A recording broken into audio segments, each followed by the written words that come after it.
Hello students, कैसे हैं आप स्टूडेंट्स। मैं आशा करता हूँ आप लोग सभी अच्छे होंगे, स्वस्थ होंगे। स्टूडेंट्स, आज हम अपना चैप्टर नंबर 11 पढ़ रहे हैं और चैप्टर नंबर 11 में 3D शेप्स के बारे में आज हम डिस्कस करेंगे। 2D शेप्स का हमने पहले डिस्कस कर लिया था इससे पहले वाले वीडियो में।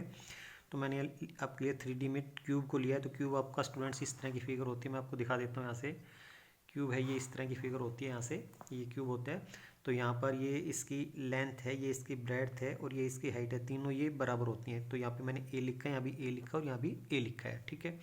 इसका C S C cord surface area है वो 4a² होता है, 4a²। ठीक है। फार्मूला आपको याद रखना है। इसको LS से भी बोलते हैं, लैटरल सरफेस एरिया भी बोलते हैं। वो फिर 4a² होता है क्योंकि इसमें सारी साइड्स हैं, वो लेंथ ब्रेड्थ और हाइट है, वो तीनों बराबर होती हैं। तो इसको ए से डिनोट करते हैं। इसका TS stands for total surface area, वो आपका फार्मूला होता है 6a²। ठीक है। और वॉल्यूम निकालने का जो फार्मूला होता है A³ यानी A मल्टीप्लाई A यानी साइड मल्टीप्लाई साइड, ये होता है इसमें। ठीक है। ये आपका क्यूब का है। क्यूब आपका इस तरह से होता है। इसमें 6 तो इसमें फेस होते हैं और ये एज इसके 12 होते हैं। वर्टेक्स हैं वो 8 होते हैं। ठीक है। वर्टेक्स कहाँ कहाँ होते हैं, ये एक वर्टेक्स है, 2 है, 3 है, 4 है, 5, 6, 7 और 8, ये वर्टेक्स होते हैं। तो स्टूडेंट्स, अभी मैं आपको ये क्यूबॉइड के बारे में दिखा देता हूँ। यहाँ से ये वाला क्यूबॉइड है। क्यूबॉइड आपका ये इस तरह से होता है। ये इसकी लेंथ होती है, ये इसकी यहाँ पे ब्रेड्थ होती है, ये हाइट होती है। ठीक है। लेंथ, ब्रेड्थ और हाइट तीनों अलग अलग हो सकती हैं या फिर इन दोनों में से कोई दो आपस में बराबर भी हो सकती हैं। ठीक है। तो स्टूडेंट्स, ये आपकी फिगर है और इस फिगर में हम लोग ये देख सकते हैं लेंथ और ये ब्रेड्थ और ये हाइट। फिर इसका मतलब क्या है, यहाँ पे हम लोग CS से देख सकते हैं, CSA यानी कवर्ड सरफेस एरिया। इसको लैटरल सरफेस एरिया भी कहा जाता है या फिर एरिया ऑफ 4 वॉल्स भी कहा जाता है। ठीक है। क्या ये एरिया ऑफ 4 वॉल्स भी कहा जाता है। इसमें 2H मल्टीप्लाई L+B होता है और TS से मतलब टोटल सरफेस एरिया है। इसका फार्मूला होता है 2 × LB + BH + HL, ये इस तरह से लिखा जाता है टोटल सरफेस एरिया।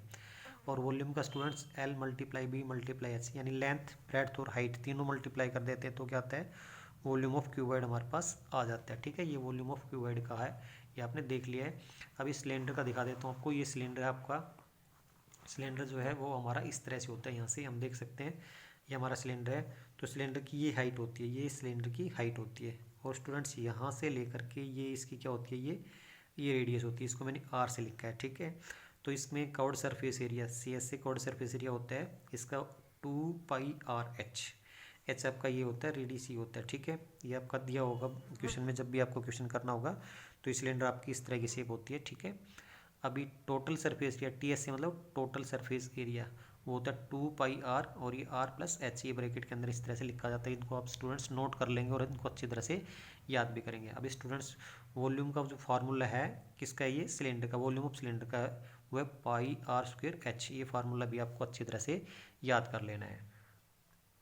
अभी स्टूडेंट्स, हम लोग ये अपने 3D शेप्स के बारे में, उनका वॉल्यूम किस तरह से निकालते, surface area, total surface area किस तरह से निकालते, वो हमने पढ़ा है। अभी स्टूडेंट्स, हम अपनी एक्सरसाइज 11.1 को देख लेते हैं। तो एक्सरसाइज 11.1 है वो मैंने आपके NCERT सेक्शन से ली है।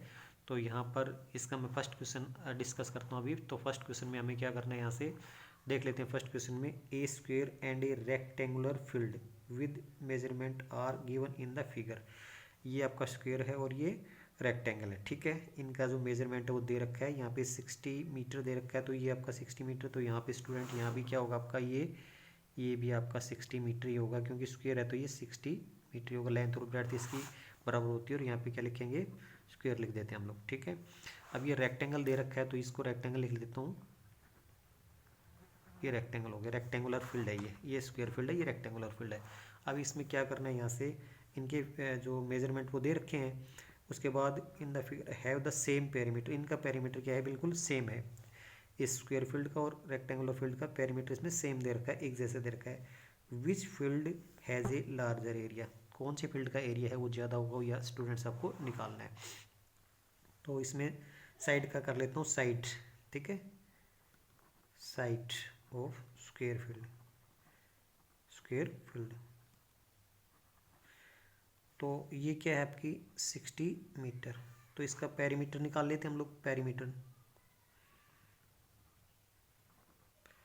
पेरीमीटर ठीक है। तो पेरीमीटर का क्या मतलब, 4 × 60। ठीक है। 4 मल्टीप्लाई साइड होता है तो कितना आ गया, ये 240 मीटर आ गया। ठीक है।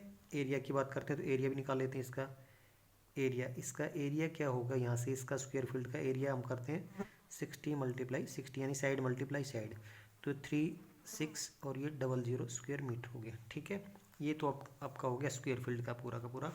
अभी रेक्टेंगुलर फील्ड जो है, रेक्टेंगुलर फील्ड है, इसकी हमें लेंथ पता है, ब्रेड्थ का नहीं पता है। ठीक है, पेरीमीटर तो सेम है, तो पेरीमीटर, इसका पेरीमीटर लिख लेते हैं, perimeter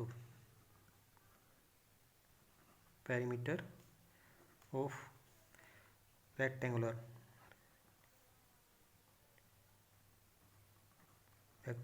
field, perimeter of rectangular field. ठीक है, तो स्टूडेंट्स जो इसका रेक्टेंगुलर फील्ड जो है, इसका पेरीमीटर कितना रहेगा, स्क्वायर फील्ड है उसके बराबर होएगा, तो इसका जो है ये कितना है, यहाँ पे 240 है, तो ये इसका भी कितना होगा 240, 240 मीटर हो गया। अब इसका जो लेंथ का तो पता है हमें, इसकी ब्रेड्थ नहीं पता है, तो ब्रेड्थ के लिए हम लोग क्या करते हैं, बी का फार्मूला क्या होता है, ब्रेड्थ निकालने का फार्मूला होता है P/2 और -L। ठीक है, तो ब्रेड्थ ऑफ रेक्टेंगुलर फील्ड,